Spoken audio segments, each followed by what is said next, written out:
Good morning. This is Angela Coulter, Consciousness Transformation and Ascension Guide, and originator of a practice called Trinity Energy Progression.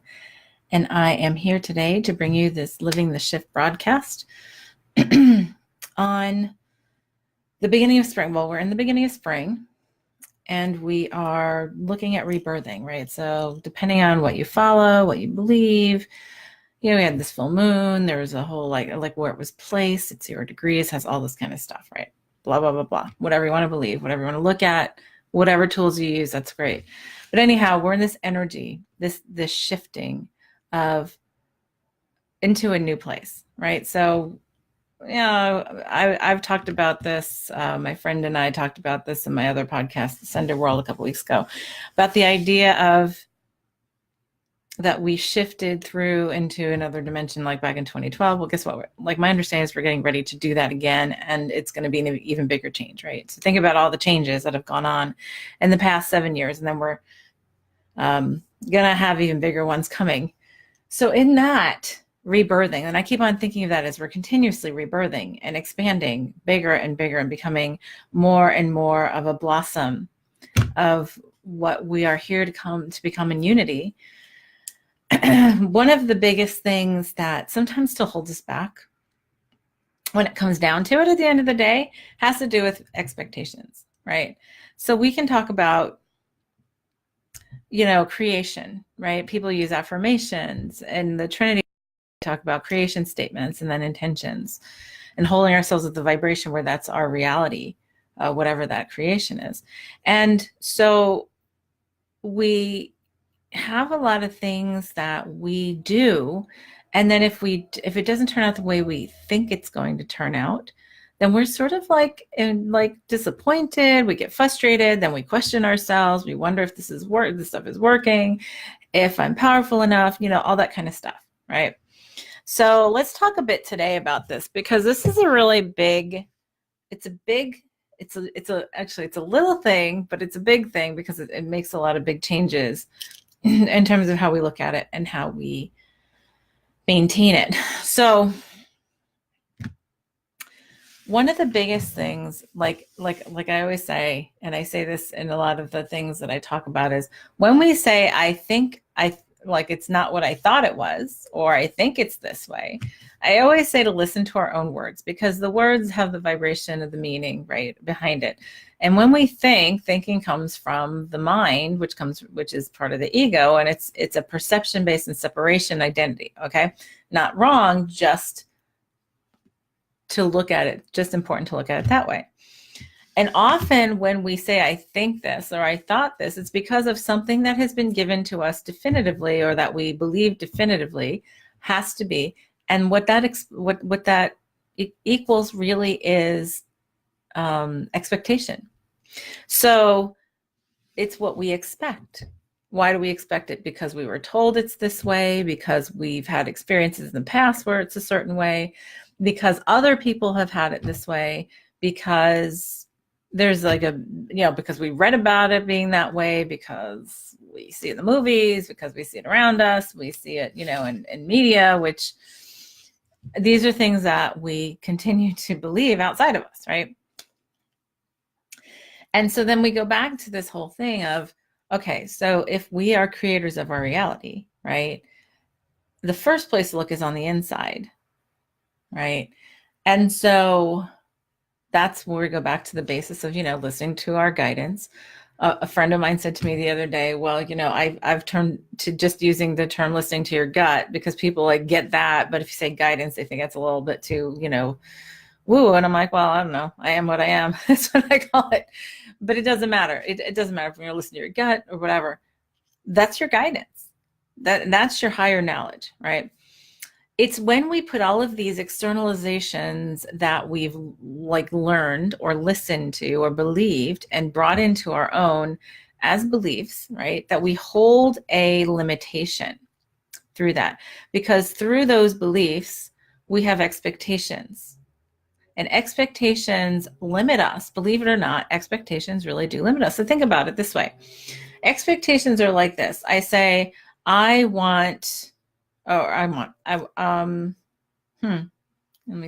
totally blanking. An expectation would be, I'm ready for this end all be all relationship, soulmate relationship to come into my life, and it's going to be hugely productive and expansive and all that kind of stuff. Now listen to all those words.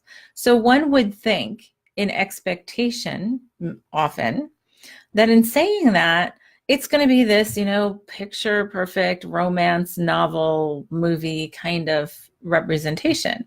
So often, and listen to the words, the creation is hugely productive, soulmate relationships, all that kind of stuff. So if we go back to all that, it's like, okay, so soulmates are simply those in our soul family that are part of our, collective, like this, I always sort of think of it as a glob of collective consciousness that has broken off into other individual identities for different purposes of the theme, an overall theme of lessons that we've chosen and all that kind of stuff.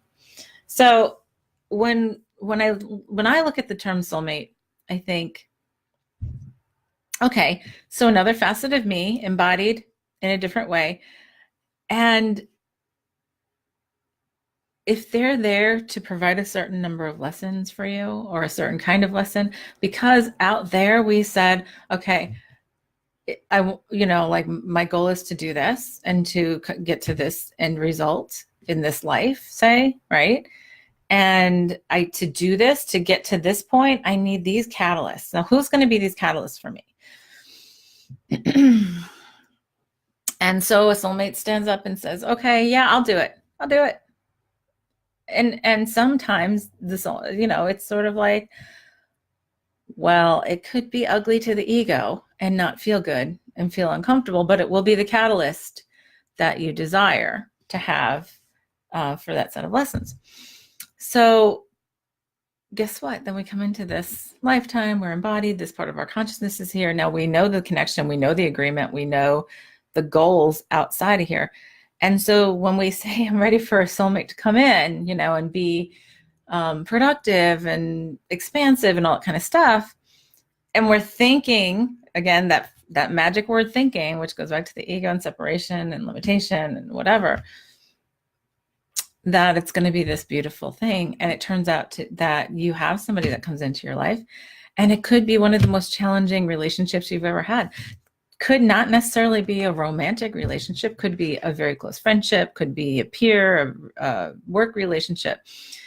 It is whatever kind of relationship it needs to be to provide the catalyst that you agreed to have to get to the lessons, to get to the place that is your goal in this life, right? So then, I have so many come to me, and I'm explaining this because I have so many who come to me and talk to me about this, about meeting their perfect soulmate. And I'm like, everybody who is your soulmate, everybody who's in your life is perfect for whatever reason they're there, just like you are. You're packaged in the perfect way, in the perfect environment, with the perfect situation to attain the goals, the lessons that you chose, that you wanted to have in this form at this time. So when we put expectations, and then somebody will come in and they'll be, oh, well, I'm ready for, I asked for a soulmate, I asked for this, I asked for that, and then they give me this description of this relationship that's cantankerous and combative and whatever, and then I'm like, okay, so what are the lessons, before we even move into that, what are the lessons you've learned in this relationship, in that relationship? What are the lessons yet to learn?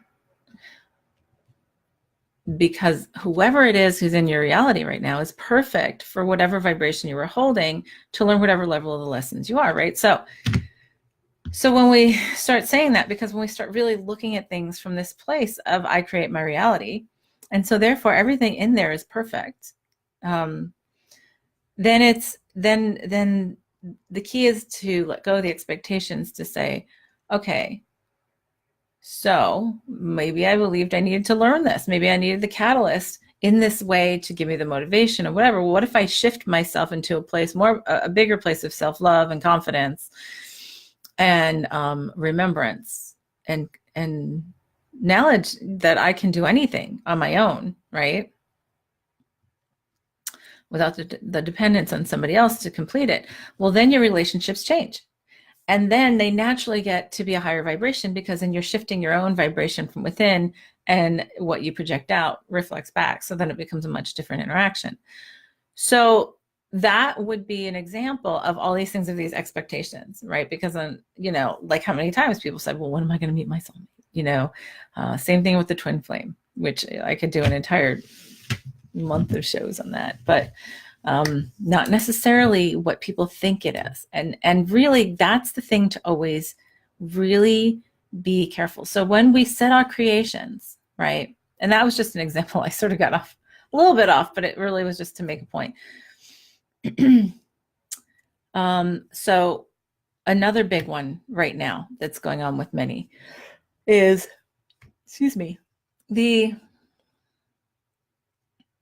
I want to create this. I want to do what I love, right? I'm ready to really step into my power, to be all that I'm here to be, all this kind of stuff. And then there's this idea of what we think. Again, there's that magic word think, right? That connects us right to ego and separation and limitations, because we wanted to look like a certain way, right? Well, so I would like this. I would like this kind of, living. I would like to be doing this. And yes, ultimately, we are here to express and embody our bliss. And that is what we're going to be phenomenal at, no matter what, once we let ourselves do it. We have all these expectations around that. So when we look at jobs, right? Careers, how we're making money, how we're bringing money in, we're like, okay, I have to do it this way. How many of us were brought up saying, okay, well, you get your job 9 to 5, and then, you do what you like to do on the weekends, which, wow, that's a lot of time in your life to give away, right? To give away to stuff that's not allowing you to really be in your highest vibration of bliss. But then we expect that. Then we get into this place where I'm not allowed to do what I love for a living. And I'm not allowed to love what I do for a living. Those are two different statements, right? So listen to that again. I don't know if I can say that again. I'm not allowed to do what I love for a living. And I'm not allowed to love what I do for a living, right? So those are two different things. Did I just say the same thing? I'm not quite sure. But the thing is, when we believe that, we won't allow ourselves to do it. Or we think it's going to be too hard. It's going to create, there are going to be difficult aspects to it. So I'm not going to do it. So what I tell people all the time, what's been coming up a lot lately is, when I first started doing this work and getting into doing session work and all that kind of stuff, I actually worked because my former life was working in marketing communications. As I did have a marketing business, and when I first started working into spiritual work and doing this, I helped a lot of spiritual people who are getting into spiritual practitioner work, and all the different kinds of, say, right-brained, right? I have to think about that. Right-brained kind of businesses, or doing that, or even just allowing themselves to express their bliss. I did a lot of work with helping people get into that and allow themselves to step into it, because what would happen is this. They would say, okay, I know, like, I know what the steps are to do this, right? But then I'm uncomfortable doing this. I'm just not going to do it. And so I always say, well, discomfort is always a message to ourselves, like, of something we resist. So why are you uncomfortable with that? A lot of times it has to do with being out in public, speaking in public, getting on and doing these Facebook Lives, doing all kinds of, things that help to have people see you. And I'm like, okay, so the thing is, for anything, is to let go of resistance, right? So if you have resistance, there's something within you that's limiting you, right? So it's an expectation, right? There's that word again, is an expectation of being judged, of being a failure, of being successful, right? There's all that kind of stuff. So we hold ourselves back. And then we feel like we have to do the things a certain way. We have to do things the way our friend did them because she or he was successful, or my sister or my brother, or 5 bajillion people who've written books and do public speaking and bring in tons of money every year. Oh, I've got to do it like they do it, because obviously, they did it right. And so my answer is, well, they did it right for them, right? So it goes back to what I was saying in the beginning of listening to your guidance. Is this for me? And where does that incorporate into what I'm doing, right? And what I always recommend, and I've had this conversation like a dozen times in the past week, it's just crazy how much has come up, which is why I'm talking about it today, is, well, we're sort of lost in the chatter right now. We're lost in the chatter. There's so much, right? We've become so addicted to the internet, and we've become so addicted to all these things that we can download, and we can do these like online classes and read these books about how to do this. And the thing to always remember is these are great informational things. The thing to always remember is, does it work for me? And allow me to stay in my heart at the same time. So if I have resistance, then I need to do the self-work so that I can get past the resistance. If I don't feel like, if I don't feel resistant to it, but it just doesn't feel like it comes from the heart, that to me is my base, or if you want to say from the gut, it doesn't feel comfortable in terms of natural for me, right? Not in terms of like that it needs to be presented in a way that is uncomfortable, that doesn't feel authentic, right? Then maybe you shouldn't do it. Like there was somebody who I respected in the, say, like coaching field or whatever, who had recommended somebody else and go sit on this free, webinar about building, I think it was online courses or whatever it was. And so I was like, okay, well, since I respect this person and really like some of the stuff they do, I'm going to go and watch it. So I did. I took part in it, and there were like hundreds of people online watching this free webinar about how to, make a whole bunch of money doing online webinars, which is funny. So, hey, Ann. So, anyhow, so while I'm watching it, I was sort of like, okay, so I'm watching it, and some of the things she made sense. And then this woman came to this place where she said, and she said this literally, and even though it might not be exactly, but this is what she said was, well, what really matters is to get people engaged with you, and the content of what you're offering doesn't really matter that much. And I was like, okay, I'm hanging up now. I probably watched for another 5 minutes, and then I was like, wow. And she said it again and again. She was talking about, well, what you offer. So even if you don't have it all together, that's fine. Because it doesn't, it just matters getting people in the door. And then I was like, wow. And then I realized I was looking for a while at all these different things and how there was like all that stuff has been out there. And I'm like, okay, so does that resonate in my heart? No, it doesn't. Because if I'm offering stuff from my heart and from my higher consciousness, then that just doesn't jive. So that took a lot of deprogramming, right? And being, especially that I had done marketing communications in corporate for 17 years. And then I did it for 5 more years out of corporate, for myself and for others. It was a lot of detangling. But the point about all this is that we put these expectations out based on, like, I'm creating this business and I'm going to have this kind of, income, and I'm going to do this, this, and this. And like, what happens is it comes from this motivation. It's like, where is the beginning motivation? The beginning motivation is typically, so I'm ready to just be in a place where I live comfortably, right? Where I'm not worrying about my bills all the time.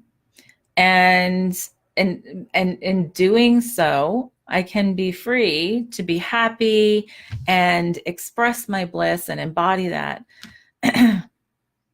And so we get caught up in all these little things. So then there are these expectations.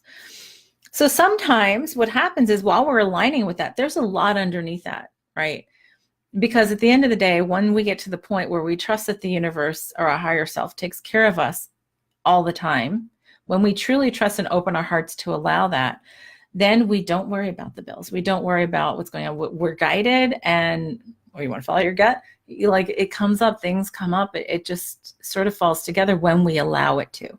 So the key to all of this, as we rebirth into spring, the reason I wanted to do this is because we're like creating and we're rebirthing. And when we are setting our creations, I don't even like saying intentions, when we're putting out our creations to be created, the key is to allow as much rain. Oh, good morning, Anna. The key is to allow as much rain for the universe and the higher self to allow my creation to manifest as possible. So I've known people who have been banging their head against the wall. They're trying to get a business started.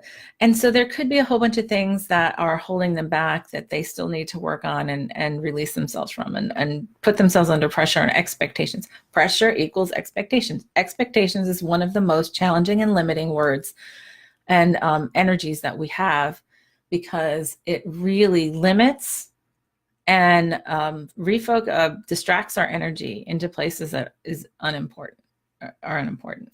So when we're talking about things like I'm creating this, like I'm going to create this business, or I'm going to create this presence, and often, like, it's funny when we say, I think I'm supposed to do this, it's like, is it truly coming from your heart and what allows you bliss, or that what you feel like is an obligation of service to other people so that it externally validates you as a better person? That's a really, really important one to look at. That's hidden egoic tendencies that are under the surface for so many.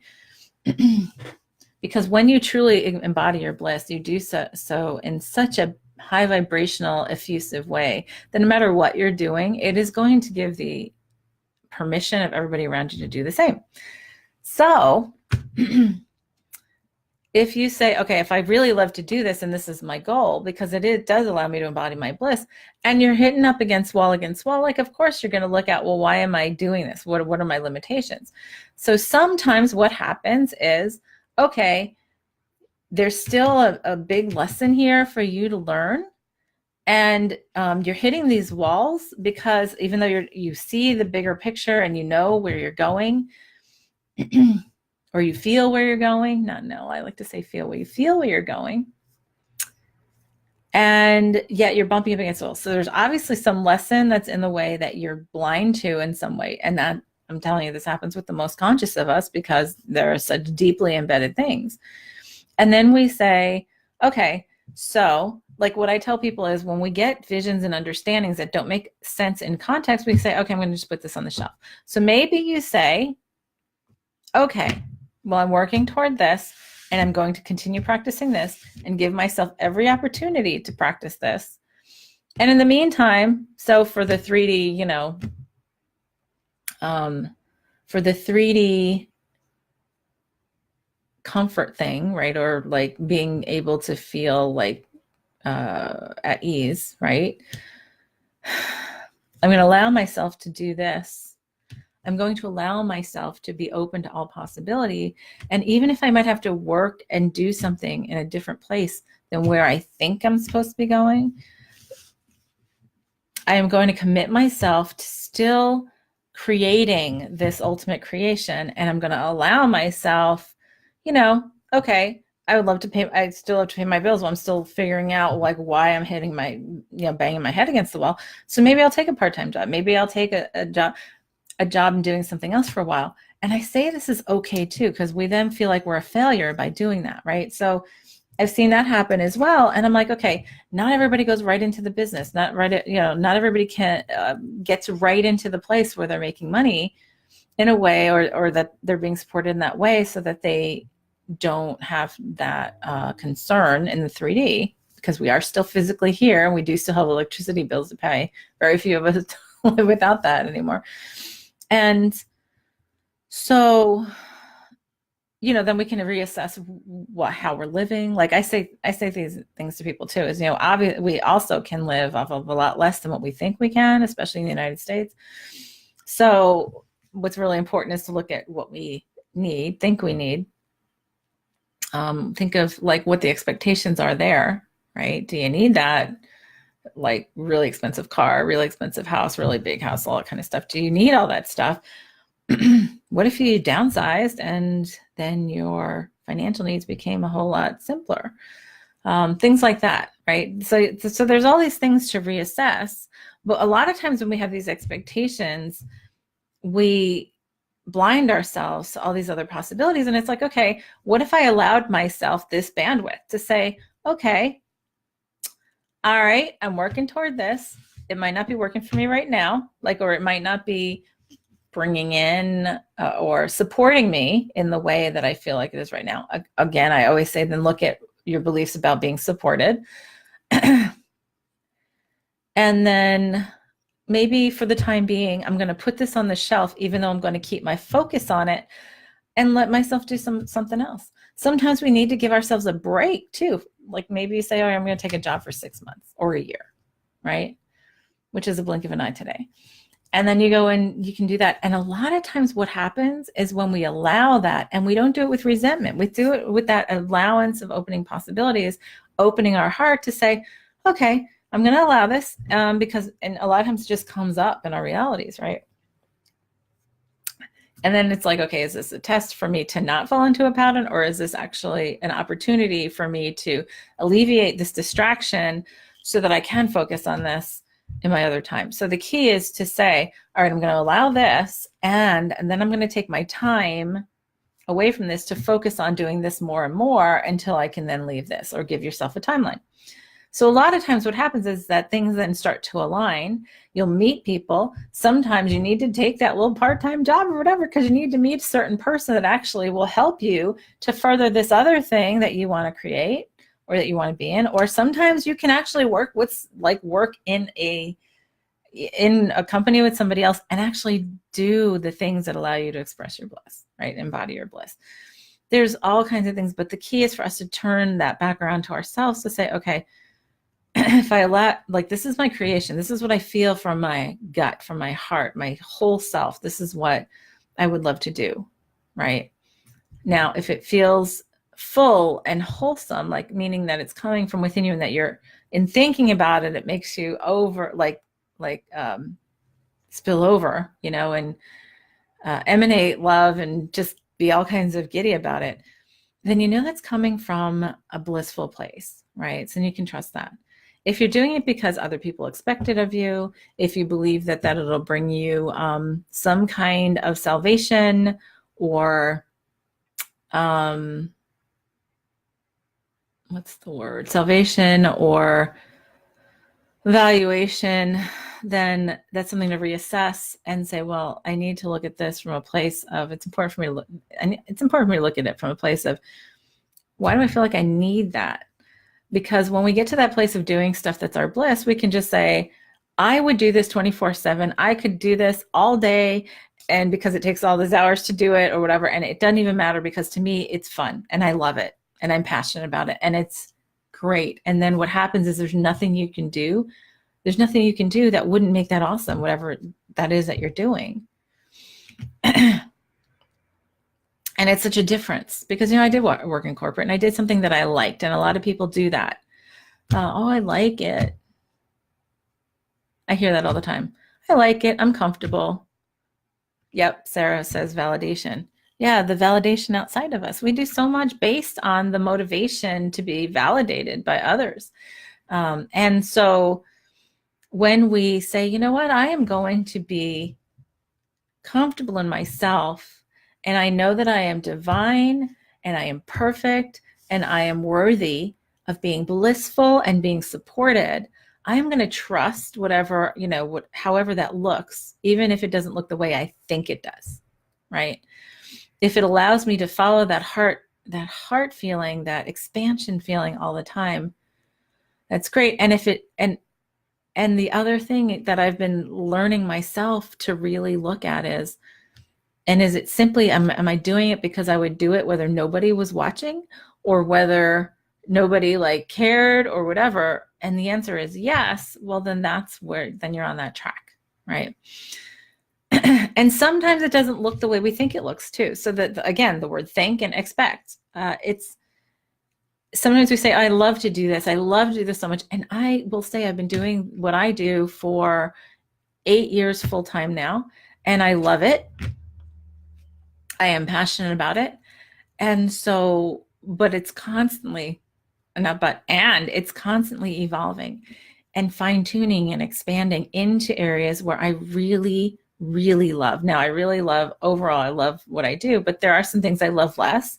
And there were some things I was doing for some external validation. And then I was like, yeah, don't need that anymore. And now I just do this. And and it's a different perspective. It's a different way of doing it. It's a different way of coming to the table. And by the way, when you do it without the need for external validation, which people say, and I've said this myself, is, well, then how do I get paid, right? If I don't need clients or I don't need students, then how do I get paid? And it's like, it's the same thing with a relationship, is to come to a place, and what I've worked with in couples is to come to a place of self-love and no need, no lack, to come from a place of wholeness, to say, I am whole and complete as I am, and I don't need this outside of me, right? I can be happy and joyful and blissful as me without the need for another person, without the need for that job or that money or whatever. And when we come into that place, because we know that we're already whole, then guess what starts happening? I remember and I believe that I am whole and complete and divine. And then things truly start to reflect back to me in everything that I do, right? You get things for free. My friend, Anne, who I saw on her earlier, she is so funny because she is like one of what people call the luckiest people I know. Is like, she always gets free stuff. She gets free trips. She gets this all the time. And it's a matter of living from this place of truly allowing beyond, like allowing all possibility, like saying, okay, if I'm feeling really guided, like really pulled in this place of, oh, this will be blissful to do something or be something, I'm going to allow that. I'm going to allow that possibility.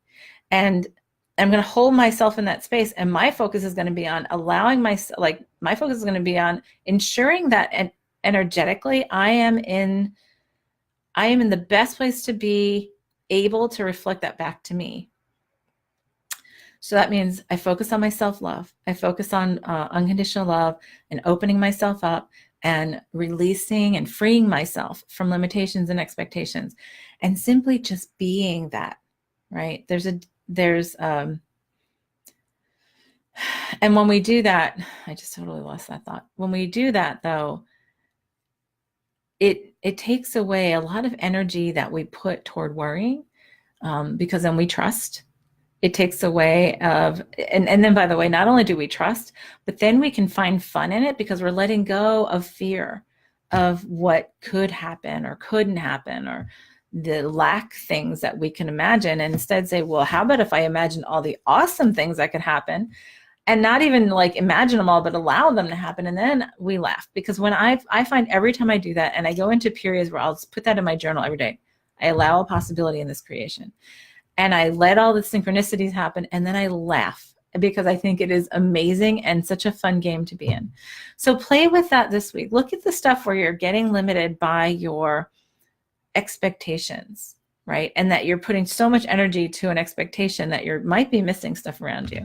A good little movie, a good fun movie to watch that's just really fun, but actually sort of talks about this a little bit, is actually the movie Yes Man with Jim Carrey, which it's hysterical and, sort of the goofy slapstick humor, but it's all about the whole movie is about a guy who was like down and he was negative all the time and all that kind of stuff. And he goes, gets dragged to a guru's, like a self-help guru's presentation, and he gets into like this like stars in his eyes, like, okay, I have to say yes to everything. And that's where the humor comes in. But the funny thing about him saying yes to everything, as goofy as it might seem in the moment, is how it all starts to tie things together and allow things to come together in a much bigger, fuller, more enjoyable way for him, that he never could have imagined before. And I've seen that happen with me and others again and again and again when I work with them to say, okay, let's just allow a possibility and let that go, and just stay in that space of trusting and knowing that you're worth it, that you're worthy of it, you're able to do it, you remember how to create that and have that manifest. in the way that will be the most fun and easy and all that kind of stuff. So this week, look at that stuff for you. Look at what that is that you might be limiting yourself about, a job or like what you do or how, what you're doing in the world or a relationship or a living situation. Typically, when we get to the bigger picture stuff of trust and getting beyond expectations, it gets to the much bigger stuff. And we find that we start losing our need to focus energy on the smaller things like specific relationships and all that kind of stuff. If we say, I'm just happy being happy. I'm happy being in a place of love. And I'm ready, willing, and able to allow the universe to simply support me in everything I do in a way that I'm, comfortable and able to express that bliss and embody that in a way that's easy and fun and flowing and love-filled. Try it and let go and just sort of allow and say, I allow all possibilities. I allow all synchronicities. I allow it all to be in a way that is just going to be hysterically fun along the way, and see what happens. So that's all I have to say for this week. Like I said, think about that this week. There's a lot with that because it's coming up a lot. And it takes a lot of little tweak. There's a lot of little tweaking in there. And there's a lot of little layers in there. So have a great week. Thank you for joining. This is Angela Coulter signing off with this week's Living the Shift. Have a great one.